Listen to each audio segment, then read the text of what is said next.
here's a story all about how my life got flipped, turned upside down. And I'd like to take a minute, just sit right there. I'll tell you how I became the prince of a town called Bel Air. Hey guys, today we're back here with the E.G.O podcast. Today we have the very talented artist Devin for our second episode. How are you today, Devin? I'm doing okay. Solid? Okay. We're gonna go into. We're just gonna start off. What's your outlet here? Like, what's your art? Right now, I'm more focused on music and visuals for it. You know. What do you mean by visuals? Is it like video? You talking about just? Yeah, videos, different kinds of just like. I might do like a skate video or something like that to put with my music to pair it with it, right. Or I might do a music video or just a short film, things of that nature. All right, cool. So then you say you kind of do visuals for your music as well. What kind of aesthetic does it usually kind of fit into?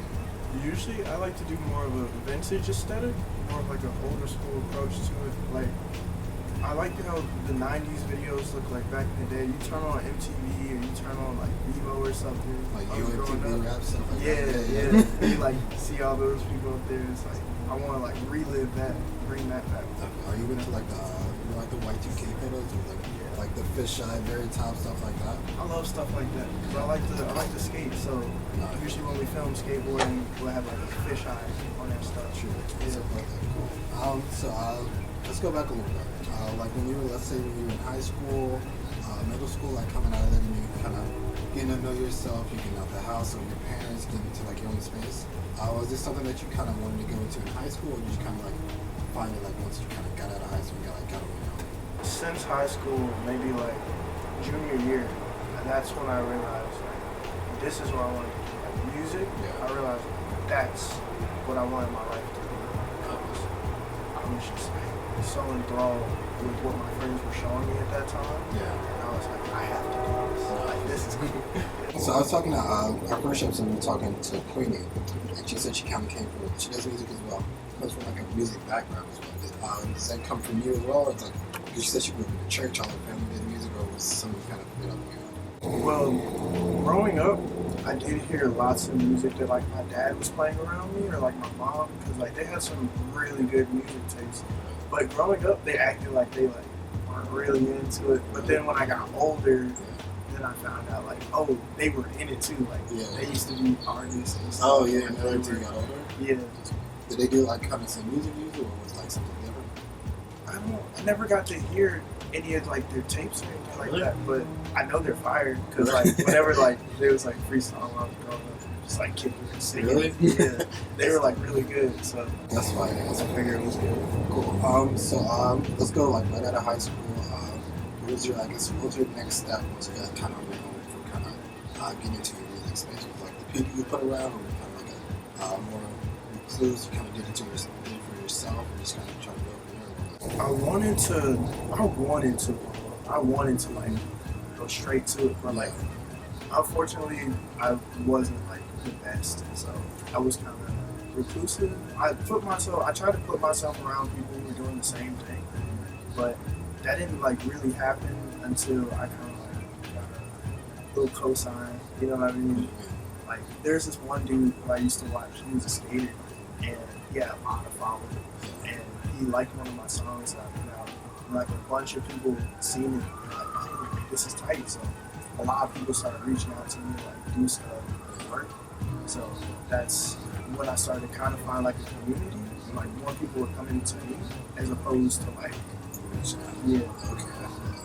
Cool. So there's obviously a lot of different routes for like anything in the art scene for the most part. Some people take different ones. Like you said, you kind of find fitting people around you. Queenie did the same thing as well. Obviously, we all know different people, come from different backgrounds, in different ways. The way you did it, would you suggest that way, like to the younger crowd, or like a different like perspective? What do you think? You know, knowing what I know now, I definitely wouldn't take like a reclusive route or like a come to me type of route. What I would say is I would just keep focusing on making exactly what you want to make. Just make a ton of things. Just keep working. Do not stop working until you find like everything you made, all the pieces that you like from everything you made, and just start taking every little piece and then making it into like your own thing. That's what I would say to you. And then when you get to that point and put that out, then I feel like when you hear the cliche, like the cliche term, like let the work speak for itself, that's the work that you gotta show people. And then people will come to you. So yeah, just like make as much stuff as you can, everything.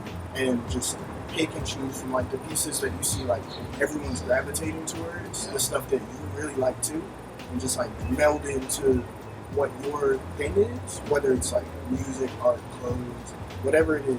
Like just keep making stuff until you can make what you want to, and then show that to the world.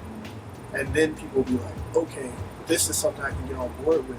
And like before you know it, you'll be building that community, and then that's so what I feel like. Are you coming from the standpoint like, to say I make all this, like you say, put out in pieces, or make all of it first and then start putting out in pieces? I say practice first. Practice Do first. something first. Show people whatever. Put it out there. However you want to go about it. Yeah. But just make the work first. And Because if put you, out pieces. because if you just jump into it and like just, oh, here's my first thing.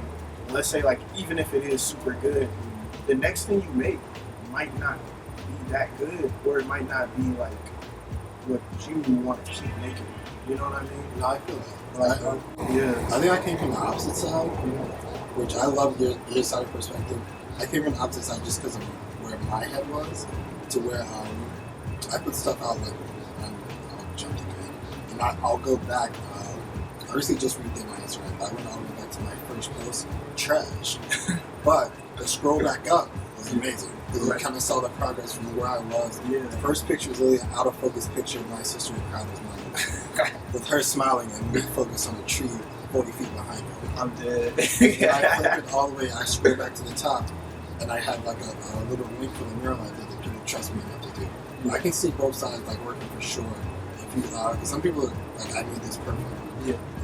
This opposite view, I just need this out. But I think both sides can, it's not coexist, but can kind of Yeah, work they together definitely for can. sure. Yeah. Like exactly what I was saying. Like you just keep working and like even showing people different stuff. Like they're like, oh, I really like that one part you did right there. And you're like, oh, I like that too. And you can take that You can take it that for the next. Yeah. Just keep working. So let's take a little thing. So 1 out of 10. How hard do you think it was to get where you are currently? Like from where you started, where you really didn't know anything about music, and you kind of take the full circle. How hard is it to get to this point that you're at? Well, I feel like most musicians, they usually I won't say they skip steps because that's not the truth. It's just like I do like a lot of my own stuff. You know, like I do my own engineering, I do my own production, I don't sample anything. I feel like when you don't, I feel like when you don't like do stuff like that, the music is it's harder to get to a point where it like sounds more commercial because you're like starting at day one, like you're figuring out everything from scratch. And it's your own sound that people have to start talking Yeah, about. as opposed to like you finding an engineer, finding a producer, which can still be its own struggle because you're looking for a sound that you like. So that can still be its own struggle, but I had to like learn all of these different roles and all of these different like avenues just to get to where I was. So I'm not discounting anyone else, but for me personally, I feel like it was a 10. I think if we were just talking about longevity wise, it'll start coming down because you know other parts of it now. You don't have to go specify for one thing. Right. Because obviously people that are like sing up, but the opposite side they can't produce their own music. Right. You can do both ways. You can perfect it how you want to. So the next question, it's not real. It's an insight. So obviously all artists kind of have their thing they go to for that like inspiration. For example, mine being I drive and listen to music a lot. I agree with you. I listen. There's a playlist. It's the same probably 12 songs. But I'll do that. I'll drive really get lost. Probably like 45 minutes to an hour. But at the same time, I do just hopping through my head because I'm in my space. I'll pull out my phone, just go to my notes and really type down a word. You know, trigger my brain later. It's like, oh, this is a good idea. Let's try that. So what would be that for you? Like, what puts you in your space for that creativity? I would say different things. Usually, I do a lot of surveying, so like I'll just be on the internet a lot. I'll be like looking at new stuff with like 12 views, 1 view, 2,000 views, 20,000. Like it doesn't really matter. I'll just look at everything. I'll see what everyone's doing. Like it's a really weird idea, but like, I see what they were thinking about. I see what they were going for, and I just like keep surveying and surveying. And I'll keep doing that until I run across something that makes me just want to make something. Not even anything that I've seen or like that I've seen them do, just something that just makes me feel like how I first did when I first started YouTube all those years ago.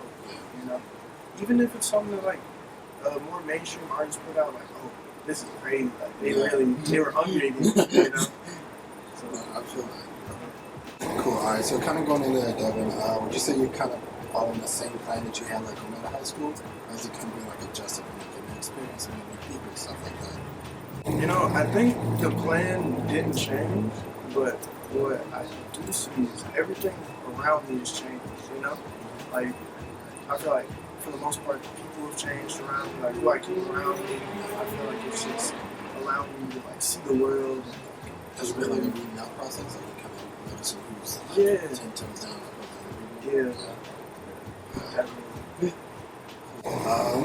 So next, we're just gonna kind of go into the last question here, just kind of sum things up.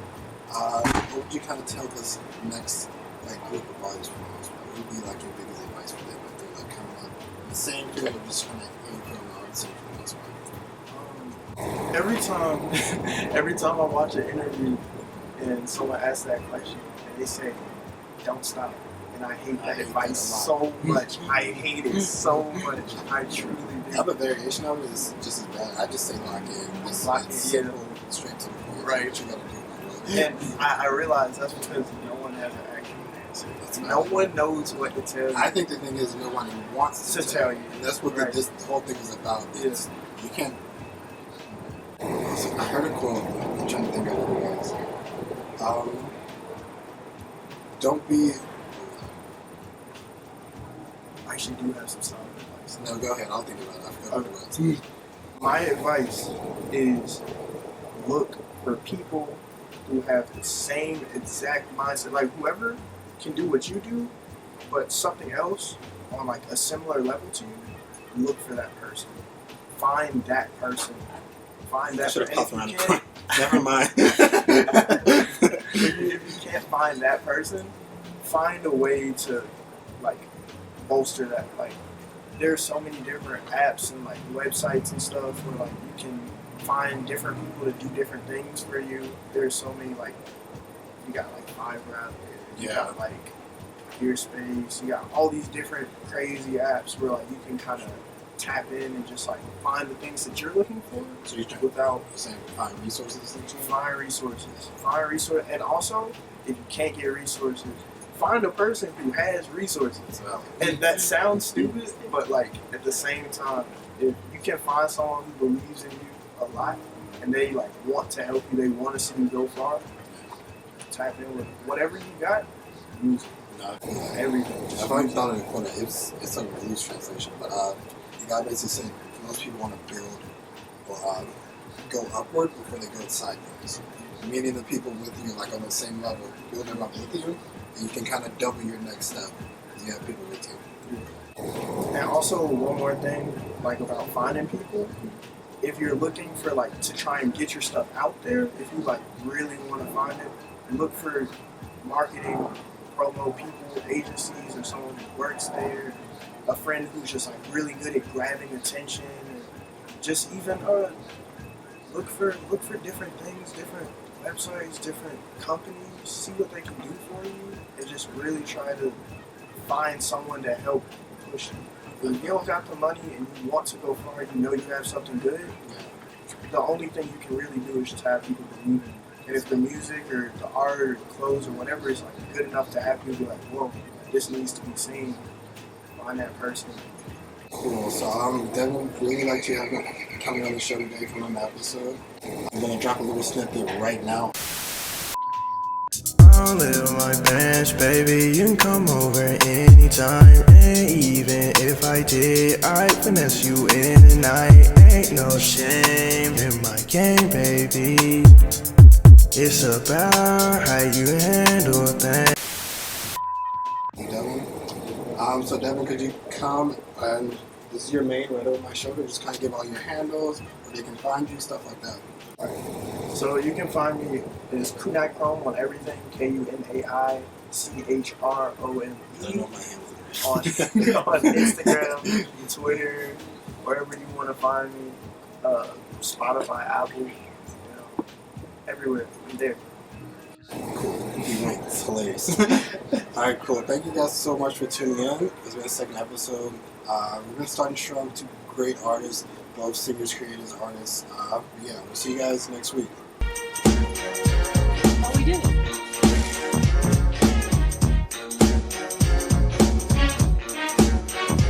In West Philadelphia, born and raised, on the playground is where I spend most of my days. Chilling out, maxing, relaxing, all cool and all, shooting some b-ball outside of the school. When a couple of guys who were up to no good started making trouble in my neighborhood. I got in one little fight and my mom got scared and said, "You're moving with your auntie and uncle in Bel Air." I whistled for a cab and when it came near, the license plate said fresh and it had dice in it.